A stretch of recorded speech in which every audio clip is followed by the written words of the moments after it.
Ok, dans cette vidéo, je vais t'expliquer comment relancer une perte de gras très simplement. Si jamais t'arrives à un moment où ta perte de gras se complique, t'as pas le physique que tu voudrais pour l'effort qui est fourni, tu sens que c'est pas à la hauteur de tes efforts, tu sens que finalement ça commence à tirer fort sur la diète, sur l'énergie, sur les apports, sur la faim, et qu'au final, ça pourrait se passer plus simplement, voire même autrement, ou alors que simplement tu stagnes, même si tu as déjà bien avancé, tu stagnes.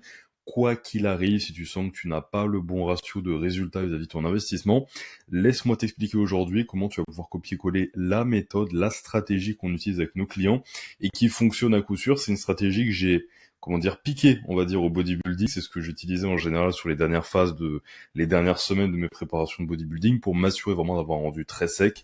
Dès lors qu'il fallait un petit peu appuyer sur l'accélérateur, ça cassait très facilement la moyenne sur la semaine de calories. Et je vais t'expliquer comment le faire. Ce qui est super cool, c'est que tu vas pas forcément le ressentir des masses, surtout au début, mais surtout si c'est bien géré, exactement comme je vais te le dire là. Donc à la fin de la vidéo, tu auras bien compris comment relancer ta perte de gras, donc reste bien jusqu'à la fin de la vidéo. Alors actuellement, il y a deux cas de figure possibles dans lesquels tu te trouves. Soit tu as une diète uniforme, soit tu as une diète on et off. Alors, quelle est la différence entre les deux? Simplement, une diète uniforme, c'est-à-dire que tu manges les mêmes apports, les mêmes nutriments absolument tous les jours. Ok, donc les mêmes calories, les mêmes protéines, glucides et lipides.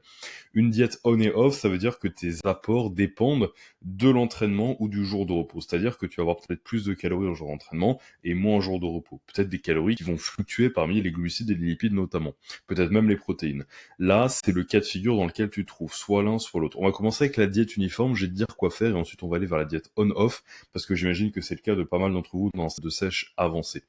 Donc diète uniforme, il va falloir du coup que tu passes sur une diète justement on et off. En fait, c'est le meilleur moyen de commencer à casser la moyenne sur la moyenne calorique sur la semaine, parce qu'en fait, si je te donne un exemple, tu manges 2700 calories tous les jours, chaque semaine additionné, donc x 7, ça représente 18 900 calories, donc chaque semaine, c'est un total.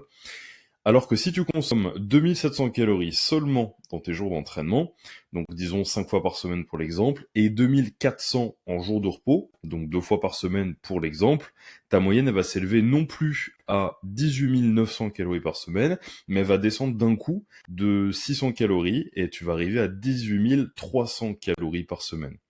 Donc en fait déjà simplement, commencer à dissocier les apports selon les besoins et selon les jours, sachant que ce modèle-là de on et off, tu peux très bien le faire avec trois étapes. Ça peut très bien ne pas forcément être 2700 en jour d'entraînement, pour l'exemple, et 2400 en jour de repos.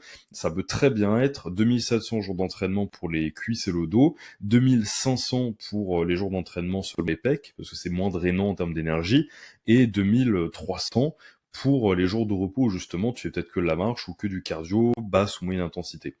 Mais là, ce qui est bien en cassant la moyenne ainsi, peu importe comment tu l'exprimes, là encore une fois, c'est que des exemples pour te faire comprendre la puissance de ça et à quel point finalement, comme tu t'entraînes pas les jours de repos, c'est un jour de repos logique, tu vas moins sentir le fait qu'il y ait moins d'essence dans la voiture parce que tu roules moins ou tu roules pas. Donc finalement, ça va moins être persenti. La différence, c'est quasiment pas ressentir comme je te disais, c'est vraiment ce que moi je le sentais quand j'utilisais, je passais de l'un à l'autre, de uniforme à on-off, et également chez nos clients, ils le sentent vraiment pas. Surtout que les jours off, en général, on booste les fibres, les lipides, dont je vais t'en reparler.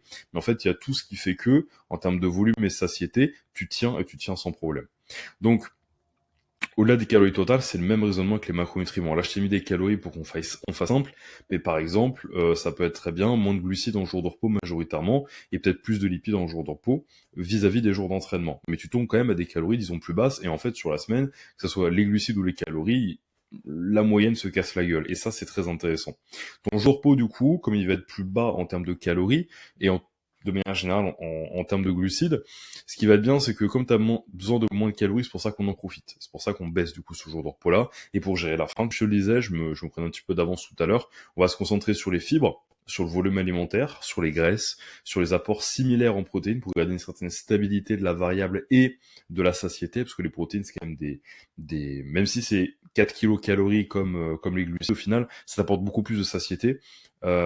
Et parallèlement à ça, c'est des calories qui sont, comment dire, des calories qu'on va qualifier de beaucoup plus maigres. Si je t'ajoute 100 grammes, enfin peut-être pas 100 grammes, si j'ajoute 50 grammes de protéines à ta diète, sur un mois, tu vas peut-être pas gagner autant de poids, ni même autant d'énergie que si je t'en donne 50 grammes en plus de glucides.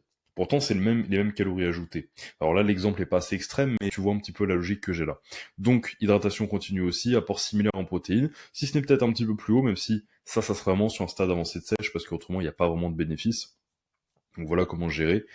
Maintenant, si tu as déjà une diète on-off, ou alors que tu reviens sur cette vidéo-là et que tu es passé de uniforme à on-off et que désormais avec la on-off, tu commences à taper bas dans les apports, comme tu le faisais avec la diète uniforme et qu'il est temps de changer de modèle encore une fois. Bah, le troisième modèle sur lequel j'aime bien faire une transition, et celui sur lequel bah, finalement ça a pu débloquer beaucoup de pertes de gras, notamment les miennes personnellement, proches des compétitions, c'est de passer en fait finalement, dès lors que le point assez bas est arrivé, à une diète cyclique, mais à une véritable diète cyclique. C'est-à-dire des jours hauts et des jours bas. Là, on va plus être associé à on et off, à entraînement et repos. Non, une vraie diète cyclique. Haut, bas ou moyen. Ok, on se départit des jours d'entraînement ou des jours de repos. Là, du coup, comme je disais, on peut avoir des jours moyens, c'est des jours hauts et des jours bas. C'est du cyclage vraiment où on va se départir des jours d'entraînement. L'avantage sur le on et off, comme je te le dis justement, c'est qu'on va plus dépendre des jours d'entraînement pour casser la moyenne de la semaine. C'est-à-dire que on va plus dépendre d'avoir un jour de repos pour d'un coup baisser les calories. Parce que ça t'invite une limite. Si mes calories, elles étaient sur une diète uniforme et que d'un coup je baisse mon jour de repos, c'est cool. Mais quand je commence à baisser les deux, etc., ou leur créer un gros contraste entre les deux, au niveau de la satiété, au niveau du volume alimentaire, on va vite se casser la gueule. Alors que si je baisse un petit peu mon jour off et je garde le modèle on-off jusqu'à arriver à un total assez bas, peut-être 2000 et 1800 calories, je me dis tiens, j'ai pas envie d'aller plus bas comme ça, ça fait des trop gros écarts peut-être entre les jours, etc. Le jour off, je le subis, machin. On peut renverser la balance. Et c'est là où du coup, les jours cycliques, justement, deviennent intéressants. C'est que t'es arrivé là, t'as ton off qui est bas, ton jour d'entraînement qui est un petit peu plus haut, mais qui est devenu bas aussi. Et ben là, on va inverser la tendance. On va passer non plus de c'est haut quand je m'entraîne et c'est bas quand je m'entraîne pas, à simplement c'est haut dès lors qu'on dit que c'est haut et c'est bas le reste du temps. Donc concrètement, comment ça s'exprime et quels bénéfices on en tire. Par exemple, si tu as un jour d'entraînement, disons 5 fois par semaine pour garder un petit peu le même rythme qu'on a mis tout à l'heure, parce que je sais que c'est le rythme de beaucoup d'entre vous, à 2500 calories, et un jour de repos, donc disons 2 fois par semaine à 2200 calories, et que tu veux basculer du coup peut-être à ce moment-là sur une diète cyclique. Ça te fait sur la semaine 16 900 calories. Ok. Maintenant, si tu passes sur un cycle de 4 jours, avec 3 jours bas en glucides à 1960 calories, suivi par un jour haut en glucides à 2700 calories, on obtient une semaine à 15 000 calories. Donc finalement, tu te retrouves à avoir un jour haut qui est bien plus haut finalement, ce 2700 calories, surtout si c'est majoritairement des glucides, tu vas vite le sentir dans ton assiette et dans ton énergie. Et t'as un jour bas qui est finalement pas tiré si lointain que ça, surtout si c'est des glucides qui sont tirés. Ce qui est intéressant là, je te dis pas forcément que dès que tu arrives dans cette zone-là, il faut tout de suite passer au cyclique. Tu peux très bien avoir des étapes entre les deux. Ce qui est intéressant quand même, c'est que si je le compare à par exemple 15 000 calories par semaine avec on et off, on va plutôt se taper une répartition de ce type-là. Elle est pas mauvaise. Attention, je l'appuie, elle est pas mauvaise. Tu peux très bien fonctionner comme ça, surtout que là on parle seulement en calories. Donc c'est très, comment dire, c'est très volatile. Mais je reste sur les calories pour que tu comprennes un petit peu le schéma et les gains justement que tu peux en tirer. C'est pas mauvais d'être aussi bas ou quoi en calories, surtout pour on et off, etc. Surtout que là, finalement, il y a que 200 calories d'écart, ce qui peut être 200 calories autour de l'entraînement finalement, avant, pendant et ou après. Et au final, tu le ressens pas très peu, enfin tu le ressens très peu, tiens, ces 200 calories-là, tu vois pas trop la diff, tu les vis bien, etc. Finalement, on est très proche d'une diète uniforme. Cela dit, quand tu commences vraiment à devoir taper bas dans les apports, ça peut être un bon moyen, surtout, mais surtout dans les cas où tu ne peux pas te permettre d'augmenter à gogo ta dépense. Par exemple, tu peux pas te permettre de faire 15 000, 20 000 pas par jour. Tu peux peut-être pas te permettre de faire je ne sais combien d'heures de cardio, etc. Ou alors, ça fait longtemps que tu dois tirer, ou alors même, ça c'est un cas assez fréquent, quand c'est la première fois que tu descends un body fat ou un poids, souvent c'est un peu plus violent. Et les autres fois, pour y retourner, ça sera beaucoup plus facile. C'est exactement ce qui m'est arrivé ces derniers temps. J'ai dû tirer ma diète assez basse, justement dans ces eaux-là, pour atteindre 93 kilos. J'étais à 94, 15. J'ai fait un crash diète volontaire. Je les ai atteints et j'ai rehaussé mes glucides un petit peu tous les jours jusqu'à remonter à 2500, 2600, 2700 calories et j'ai maintenu mon poids.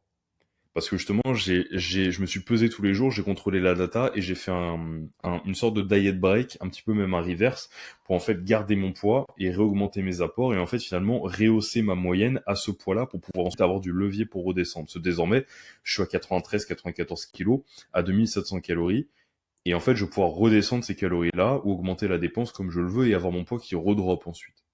Donc bref, ça c'est un petit peu plus complexe, mais dans l'idée, il n'y a pas de bon ou mauvais moyen. Simplement, les diètes cycliques, c'est une bonne manière de, là aussi, comme on l'a fait déjà avec le on et off, de recasser la moyenne sur la semaine. Tu vois, très facilement, au final, tu te retrouves à passer de 16 900 à 15 000 en un claquement de doigts, et tu vas pas forcément le ressentir parce que le jour haut en glucides, il va te redonner un coup de boost, et derrière, tu as des jours bas qui s'enchaînent, et donc t'as un body fat, t'as un poids de corps qui va être un peu plus dans le rouge longtemps, si à peut de descendre un petit peu plus bas. Donc, tout ça, malgré tout, comme je t'ai dit, on et off ou cyclique, même si le cyclique est très intéressant pour briser la moyenne de la semaine et faire descendre un body fat très bas et ça sans trop traîner. C'est ça que j'aime bien avec. Aucune approche est mauvaise. Ce qui compte, c'est vraiment d'avoir la bonne approche pour toi.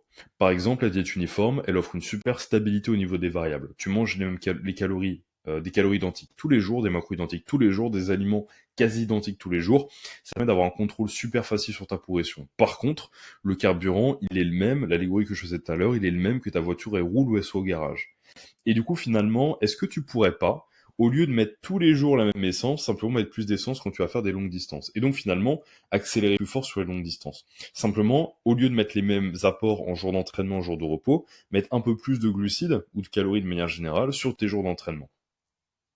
Parce que finalement, en mettant plus, tu vas mieux performer, mieux garder du muscle et avoir plus d'énergie. Et attaquer tes séances plus violemment. Alors que si tu mets toujours le même carburant tous les jours, alors qu'il y a des jours où tu n'as pas vraiment besoin d'autant de carburant, est-ce que tu pourrais pas profiter ce jour-là pour mettre un peu moins et commencer à tirer un peu le poids vers le bas? Par contre, la satiété, toc toc, sujet, route au garage, et la satiété change pour chaque jour. Hop, on peut instaurer une stratégie de diet break aussi, avec des jours de recherche ponctuels, avec une diète uniforme. C'est un peu comme je te disais là. Moi, j'ai fait un diet break. Je fais une vidéo exprès d'ailleurs sur le diet break pour expliquer un petit peu comment ça marche. Moi, du coup, j'ai fait exprès d'avoir une diète qui était relativement uniforme ces derniers temps, l'abaisser à fond et ensuite derrière rehausser les apports. Mais tu peux très bien le faire aussi avec justement un diet break où vraiment tu viens remonter pour ensuite redescendre depuis ce point-là. C'est un petit peu ce que j'ai fait là. Ou alors des jours de recharge ponctuels. Par exemple, tu prends le week-end ou alors un seul jour et tu remanges beaucoup plus de glucides. Attention, pas n'importe quoi, des glucides, pas des lipides et des glucides, des glucides. Et là, ça permet de redonner un kick à ton métabolisme et lui dire, écoute, tout va bien, t'es pas en train de mourir. Même si une diète de ce type bien gérée pourrait s'en passer. C'est vrai que si tu fais les choses bien, tu montes ton métabolisme, tu es très actif, etc. Mais encore une fois, monter ses pas, monter sa dépense, monter son cardio, si vraiment tu veux pas te le permettre, je sais qu'il y a des gens qui ont juste pas envie ou qui peuvent pas forcément se le permettre aussi facilement de façon régulière, etc. Ils préfèrent tirer sur la diète que sur la dépense, même si j'aurais tendance à vous dire toujours dépensez-vous plus pour pouvoir manger plus et donc perdre du poids plus facilement. Idéalement, on devrait pouvoir s'en passer, mais ça existe quand même que tu puisses être un peu emprisonné dans ton taf et t'es pas trop le choix dans tes études. Donc, a priori, il y aura besoin de on pourrait s'en passer, pardon, mais ça existe et ça se fait. Et tous les chemins mènent à Rome. De la manière que une diète on et off, ça permet de privilégier les calories et les glucides, comme je te disais, vers l'effort, ainsi que l'énergie qui va être centralisée vers le maintien de tes performances et donc le maintien de ta masse musculaire et de ta récupération autour de l'exercice. Par contre, le poids de corps il peut davantage fluctuer si tu fais un jour on qui est à 2800 et un jour off qui est à 2200. Bon, il se peut qu'après tes jours off, ton poids soit toujours un peu plus haut, plus bas après les jours off et plus haut après les jours on. Il faut veiller à la mettre en place intelligemment pour ne pas avoir un schéma de suralimentation on et sous-alimentation off. C'est un peu ce que je te disais. En fait, il faut éviter d'avoir d'ores et déjà un schéma un peu de cyclique, mais qui va pas dans le bon sens entre des jours on qui sont super carabinés en glucides et des jours bas qui sont super bas. Parce qu'au final, le jour bas, c'est une tentation pour péter la diète parce que tu crèves la dalle et t'as peu de volume alimentaire et peu de satiété parce que tu t'affames. Et les jours on derrière, t'as un peu trop d'apport pour être un petit peu plus réparti. Donc en fait, on et off, faut vraiment faire attention à pas avoir une trop grande différence entre les deux, ou du moins, faut savoir bien la gérer. Et finalement, ce dont je te parlais aujourd'hui, une diète cyclique permet d'enchaîner les jours bas. À l'inverse de la on et off qui rend les jours bas rares et espacés, parce que tes jours bas, c'est quand tu es en jour de repos, quand tu es en on et off, et surtout permet d'inverser la tendance du on et off qui est souvent privilégié sur les jours hauts. Oui, parce que on et off, tu vas avoir peut-être des jours d'entraînement à 300 grammes de glucides 5 fois par semaine, et des jours off à 200 2 fois par semaine. Mais si on inverse, tes jours à 200 deviennent majoritaires et tes jours à 300 deviennent minoritaires. Bah, en fait, t'as pas eu à changer tes jours spécifiquement de diète, t'as juste eu à changer la tendance, et là d'un coup, t'as brisé la moyenne de la semaine. Parce que si je prends ma calculette là maintenant tout de suite, et que je te fais 300 fois 5 plus, j'ai dit quoi 400 du coup, donc 200, 200, ça te fait 1900 grammes de glucides par semaine, ok? Et si on inverse la tendance, admettons, je fais un reverse Uno, je mets 200 fois 5 cette fois-ci, donc 200 5 fois par semaine, plus, j'ai dit quoi, donc 600.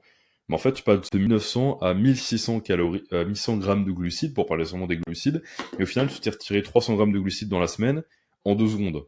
Et tu le sens pas forcément, et surtout, tu as des jours qui s'enchaînent qui sont plus bas. Par contre, je nuance évidemment, le total en macro et en calories de la semaine reste le vecteur principal pour ta perte de poids. C'est-à-dire que là, tu vois, je te parle de, oui, t'as plus de jours bas, donc ton poids il va drop un peu, et après t'as un kick en énergie par le jour off et en relance métabolique.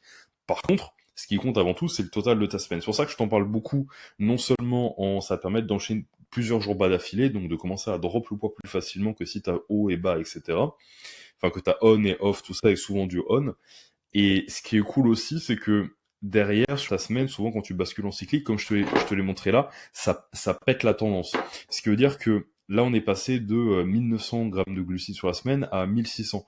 Et en fait, là, la répartition, certes, elle est comme elle est, mais on pourrait le faire d'une façon différente. On pourrait très bien retirer 300 grammes de glucides sur ta semaine avec une diète uniforme ou une diète on et off.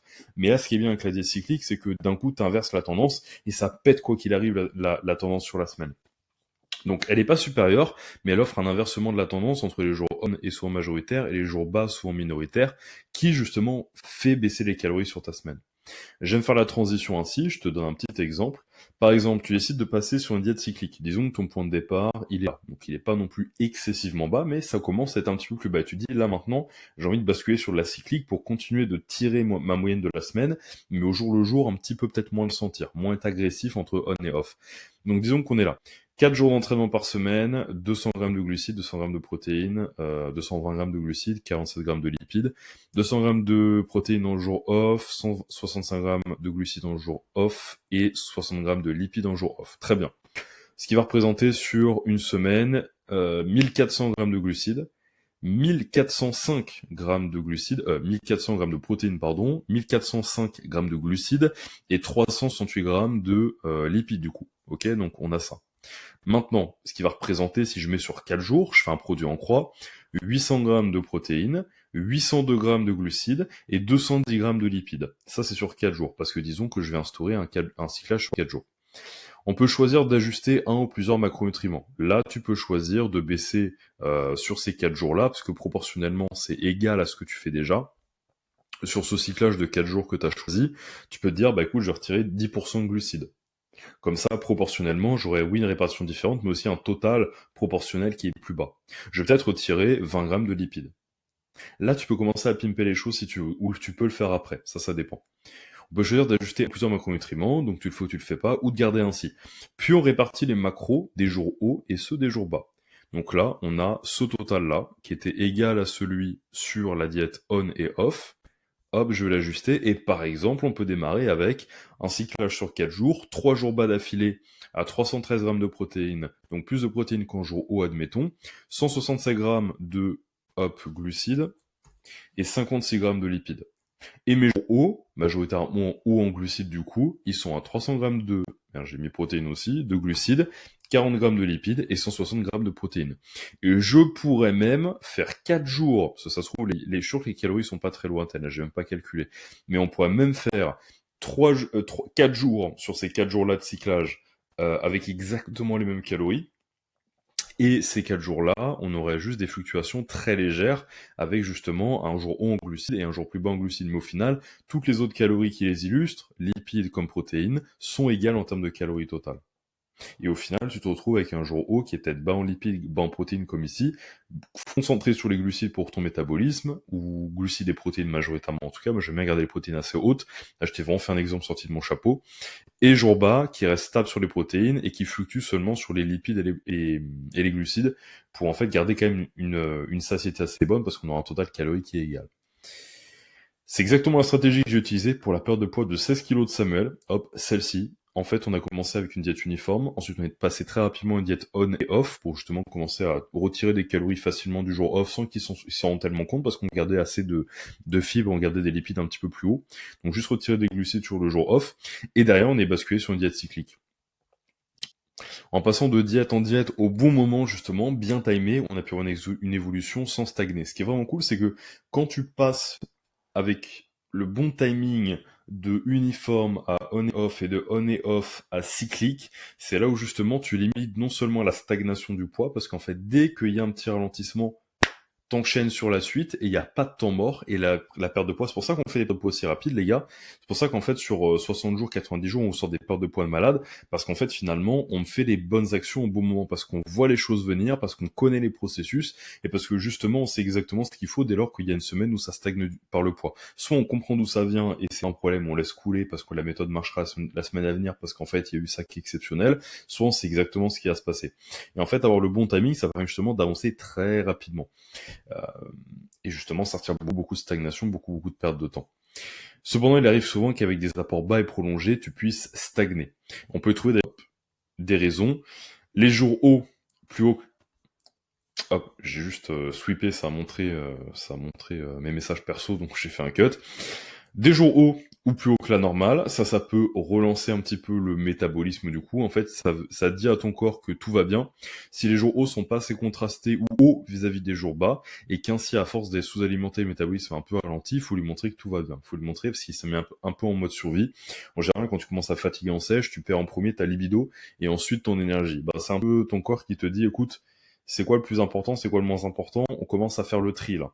Euh, il y a deux choses importantes pour l'être humain, c'est se reproduire et survivre. Dans l'ordre inversé. Donc, s'il commence à être en danger, il oublie pendant 2 secondes qu'il doit se reproduire. Et quand ensuite il a oublié qu'il doit se reproduire, c'est plus que de la survie. Donc, c'est plus que de l'énergie, etc. Donc, il se peut que le corps se soit braqué. Ça peut aussi être fait avec plusieurs jours hauts d'affilée, si jamais un seul ne suffit pas. Pour les mêmes raisons qu'à gauche, cependant, cette stratégie est souvent choisie lorsque la diète est plus dure et plus basse depuis plus longtemps.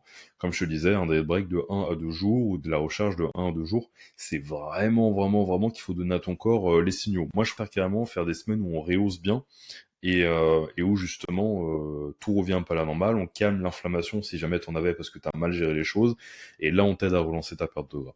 L'effet est plus marqué et moins ponctuel et déposé qu'un seul jour, comme une semaine ou plusieurs jours de diet break. Ensuite le diet break, comme je l'ai dit, je ferai une vidéo là-dessus exactement. Il s'agit de faire une pause dans le régime agressif. En général, c'est 1 à 2, voire 3 semaines. Il est de préférence planifié et utilisé comme une stratégie à part entière avec un crash diet volontaire en premier lieu. Ça, c'est ce que je te disais, c'est que le diet break, soit c'est un outil dès lors que ça ralentit, de se dire, bon, là, on va arrêter un peu la sèche, je vais remonter ma dépense, remonter mes calories, et enfin surtout les calories, surtout les glucides en général, et je vais remanger un peu à calmer le jeu, etc. Un peu comme moi j'avais fait là, mais moi j'avais fait en gardant mon poids stable parce que c'est exactement ce que je voulais faire. En général, il est planifié, c'est pas derrière de repartir sur une deuxième sèche en fait juste derrière après le diet break. Euh, mais en général, c'est plutôt sur des pertes de gras long terme. Donc, comme je disais, avec mon équipe, on le déploie souvent, mais c'est rarement sans l'avoir planifié. Notamment sur les, en fait, on va le planifier souvent sur les pertes de gras qui sont assez longues ou qui sont assez conséquentes. Souvent, ça va de pair. Donc, plus de 20 kilos ou plus de 15 kilos. En général, on fait 7 kilos perdus, ensuite on fait un diet break, puis re 7 kilos, à titre d'exemple. Ou 10 et 10, par exemple, pour les 20. Mais en général, on le déploie assez rarement sur comme ça, en fait, en réaction. En général, on l'a planifié. Une répartition limitante des macronutriments. Ouf, ça c'est une énorme erreur, les gars. Ça c'est une énorme erreur que je vois très souvent. Souvent une erreur qu'on voit chez beaucoup d'entre vous. Surtout avec l'influence des diètes axées sur les hormones ou les diètes un peu axées carnivores, etc. Il y a beaucoup de graisse souvent. Alors encore une fois, moi, c'est pour ça que dans l'application qu'on a sorti Momentum, il y a justement une diète qui est FSM qui est axée sur la testo. Et moi-même, je mets toujours un axe sur la testostérone parce que je trouve que c'est crucial pour être une éponge à progrès, d'avoir la testostérone et ses hormones de manière générale qui sont maxées. Mais il faut pas confondre maximiser sa testo et bourriner les lipides, parce que tu auras une bien meilleure testo en étant propre, sec, que en étant gras avec autant de lipides que tu veux. Je préfère que tu aies dans ta diète 60-75 grammes de lipides grand max, ok, cette tranche-là, mais que ça soit des lipides bien choisis qui donnent du cholestérol et qui te donnent des graisses insaturées pour limiter l'inflammation de tes cellules et donc promouvoir la bonne production hormonale, plutôt que tu bourrines 150, 120, 100 grammes de lipides alors que t'es pas sec. Vaut mieux en fait avoir viré pas mal de gras pour avoir moins de tissu adipeux, donc moins de dérivation d'aromatase, donc de baisse de testostérone. Vaut mieux être sec que d'être gras et de chercher à maximiser sa testo. C'est pour ça qu'on dit toujours séchez et ensuite prenez soin de vos hormones, même si on peut faire les deux un petit peu en même temps. Mais se concentrer dessus, c'est un processus de long terme. Donc en général, autant se dire sèche, et pendant ce temps-là, tu commences déjà à préparer le terrain pour tes hormones. Souvent, trop lipides partant d'un bon sentiment et pas assez de protéines exprimées dans vos calories. Ainsi, l'énergie devient vite limitée pour performer et se dépenser suffisamment. Et j'ai envie de vous dire aussi, le rendu physique n'a rien à voir. Quand vous êtes majoritairement lipides, pas assez glucides, vous avez un rendu plutôt plat, plutôt soft, vous n'avez pas des bonnes pumps, donc évitez à tout prix de cracher vos glucides, de cracher vos protéines, monter trop vos lipides. Les protéines, les gars, ça vous permet de gérer votre bonne composition corporelle, et ça, c'est important, plus votre thermogénèse, votre rythme de perte de gras. Alors que les glucides, eux, c'est un fuel, donc ça, tu jauges un petit peu sur ce que tu as besoin, mais plus on le garde, mieux c'est. On utilise, les gars, peu importe ce que disent les gens, on utilise nos muscles. Et dans nos muscles, il y a besoin d'avoir du glycogène, il y a besoin d'avoir de l'énergie. C'est ce qui va donner un boost à la salle. C'est ce qui va permettre d'avoir des bonnes contractions, des bonnes congestions, des bons influx sanguins. Et l'afflux sanguin, la congestion, etc. C'est aussi l'apport de nutriments et d'hormones dans vos muscles. C'est hautement anabolique, la congestion.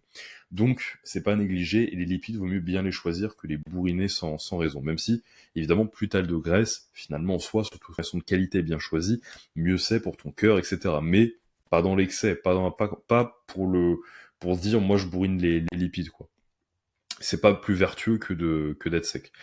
Qui s'accompagne souvent d'un manque de dépenses, donc t'es coincé. Pas assez de calories dépensées à côté de ta diète basse, une diète basse qui t'empêche de booster ta dépense facilement. Parce que ouais, souvent quand tu gardes des lipides hauts, tu tapes dans tes glucides, et souvent quand tu tapes dans tes glucides, tu gardes tes lipides hauts, tu te mets un énorme frein. En fait, c'est comme si tu mettais ton frein à main. En fait, tu roules et d'un coup tu mets le frein à main. C'est pas forcément mauvais, attention, mais ta compo corporelle, ton énergie, etc. et ta dépense calorique et ta balance calorique peut en souffrir. Donc justement, c'est souvent là où, quand vous avez trop de protéines, trop de lipides, souvent c'est quand vous traquez pas avec une appli. C'est pour ça que j'ai créé mon app Momentum et que vous devez traquer absolument tout dedans et qu'on a tous nos clients dessus et tous les gens même qui sont pas nos clients qui simplement sont dans l'app. Bon, techniquement c'est nos clients mais c'est pas nos clients en coaching. Vous devez tout traquer dessus les gars. Parce qu'en fait vous vous rendez pas compte à quel point dans tous vos légumes, dans vos viandes, dans vos poissons gras, etc., dans vos carrés de chocolat, dans vos crème de riz et pommes de terre justement, il y a assez peu de lipides, mais en fait, dans tous vos aliments, il y a très vite une petite addition, surtout quand vous mangez en quantité, il y a très vite une grande addition de protéines, de lipides dans tous les sens. Vous avez très rapidement, les gars, en très peu de sources et très peu de repas, à plus de 50 grammes de lipides, ce qui est pas beaucoup, mais ce qui a mérite d'être traqué et d'être surveillé. C'est pas loin de votre max si vous êtes dans les 70, par exemple, par jour. Et pareil pour les protéines, souvent on en manque cruellement. Et les glucides, pareil, souvent en général, c'est mieux de les jauger avec précision, parce que les glucides, on en a un petit peu partout aussi, c'est pareil. Donc, traquez bien, parce que c'est là où vous faites un peu mettre une petite tape derrière la tête par la vie. Et c'est là, pour ça, votre compo, elle est dégueulasse, et votre énergie, elle est basse, et vous n'avez pas le résultat que vous voulez.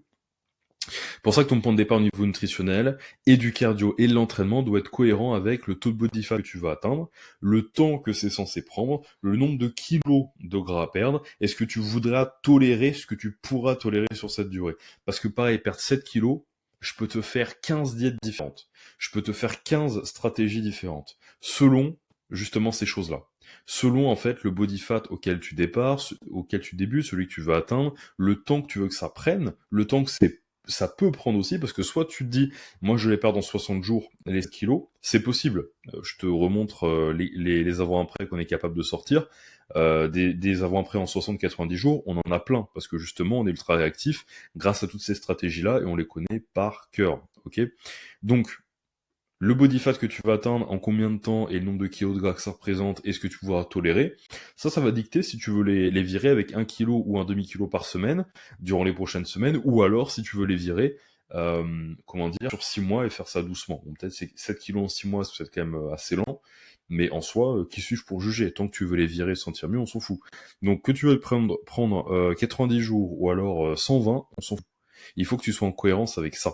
Ok, parce que tes conditions de départ, elles dictent, ça j'ai envie de l'appuyer les gars, elles dictent ton résultat final. Je vous prends l'exemple des préparations de bodybuilding parce que c'est ce que moi j'ai vécu parce que je suis bodybuilder professionnel. Même si j'ai arrêté depuis, du coup j'ai un petit peu moins de, un petit peu moins de muscles. Mais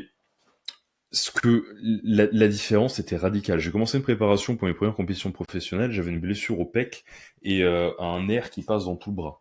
J'ai galéré à m'entraîner, j'étais inflammé, la sèche elle a duré longtemps, j'ai du mal à virer du poids. Mon point de départ il était pas parfait. Le physique rendait bien, mais intérieurement j'étais fatigué, etc. Je n'ai pas commencé dans les bonnes conditions, j'étais blessé. Le résultat final il est que j'ai perdu toute ma viande sur le haut du corps, j'avais l'air d'un amateur ou des pros, et je pouvais plus m'entraîner comme je voulais parce qu'il y a trop d'inflammation. En fait, la blessure couplée à la prépa longue, couplée à la diète basse pour être au point classique physique pro, en fait, c'est mon point de départ m'a saboté. Alors que des prépas où j'ai commencé avec beaucoup de temps devant moi, mais où on a géré ça petit à petit, où on a fait des diet breaks, où on a fait des jours de recharge, où j'ai eu très peu de cardio, où j'ai pris plaisir, où j'étais en forme en débutant la prépa, je les ai finis en forme et c'est même ce genre de prépa là où en fait j'ai chopé une carte pro alors j'ai gagné mes premières compétitions.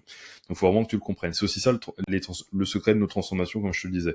60-90 jours, c'est parce que le point de départ c'est le bon, parce qu'on pardon, excuse-moi, j'ai raffiché mes messages, parce qu'on a les bonnes réactions, on a les bonnes stratégies, on a le bon, justement, fight IQ, on a le bon coaching IQ, parce que justement, on voit les choses venir, on vous connaît par cœur. C'est pour ça que vous voyez, 7 kilos en 60 jours, là c'est Arthur. Je sais que beaucoup de vous font écho facilement à cette transformation-là, parce qu'il a facilement, il avait 32 durant le coaching, durant cette préparation-là. Bon, il est toujours en coaching chez nous, mais il avait 32 ans, et en fait, il faut que vous compreniez que si vous avez moins de 32 ans, ou 32 ans, ou 32 ans et plus, si même si vous regardez aujourd'hui, vous avez 24, 25, etc., en fait, ça c'est possible. Il n'y a pas d'âge, il n'y a pas de ceci, cela, etc. C'est pas le même processus pour un mec de 45, 50, évidemment, mais les gars, il y a un moment, vous avez 30 balais, vous avez un peu moins, vous avez un peu au-dessus, vous êtes quand même jeune, faut pas déconner. Et ce que j'aime bien aussi, c'est le retour. Le coaching m'a changé physiquement, mais aussi psychologiquement. Je ne pensais pas pouvoir progresser à cause de ma génétique, mais j'avais hâte j'avais un programme et une diète rincée. C'est vrai qu'il venait de chez un coach qui avait des programmes un peu éclatés. Hâte de voir l'évolution des 6 prochains mois. Je vous dois beaucoup à toi et à Laurent. Laurent, c'est le coach de mon équipe. C'est l'un des deux coachs avec Samuel. Et vous voyez, ça c'est vraiment important parce que je sais que beaucoup d'entre vous l'ont vécu, de se dire putain, tout le monde essaie sur les réseaux sociaux en mangeant à fond. C'est ma génétique. Moi, j'arrive pas, etc. J'ai fait les 10 000, 15 000 pas. J'ai fait la diète et tout en montant mes calories. J'y arrive pas. Mais en fait, c'est ça. C'est juste simplement qu'il fallait réadapter certains trucs. Et ça se joue à pas grand chose, les gars. Ça se joue vraiment à pas grand chose. Moi, je suis vraiment axé et porté sur la loi de Pareto. 80% de tes actions, c'est 20% de tes résultats. Et 20% de tes actions, c'est 80% de tes résultats. 20%, je te le répète, de tes actions, c'est 80% de tes résultats. Déficit calorique, tension mécanique, volume sur la semaine, total de calories, total de macros, et le reste, timing des macros, sommeil, compléments alimentaires, tout ça là, c'est les 80% de tes actions qui ne que 20% des résultats. Donc en fait, finalement, tu as un gros levier sur 80% de tes actions, et c'est là où ça crée de la flexibilité, et c'est là où ça crée une approche qui est unique à chacun, et c'est là où ça crée justement une différence. Donc voilà le système qu'on utilise pour débloquer toutes les pertes de gras qui stagnent. Ça marche à coup sûr. Tu peux le mettre en place tout seul ou bien avec nous. On analysera en fait ton cas si jamais tu veux le mettre en place avec nous. C'est très très simple. En fait, là, c'est soit tu l'utilises seul et t'essayes de le bidouiller un petit peu, soit on met en place la stratégie à ta place et en fait, tu l'as clé en main sous 24 à 48 heures et t'as déjà ton plan et tu peux avancer avec nous. On l'a fait avec plus de 2500 personnes. Ça vaut le coup d'essayer. Si tu veux en savoir plus, clique sur le point dans la bio, on prendra un appel. Cet appel-là, il est avec moi pour te montrer comment on peut l'implémenter dans ta routine, pour voir si déjà on peut l'aider aussi, parce que c'est bien de savoir aussi qui j'ai en face de moi, parce qu'il y a certains cas très précis qu'on coach pas forcément, mais les cas qu'on accompagne, on les accompagne à fond et on leur change leur vie. Donc si jamais tu veux qu'on mette ça en place chez toi et que tu puisses obtenir un physique plus tracé, défini rapidement, clique sur le point dans la bio, book un appel et on en parle.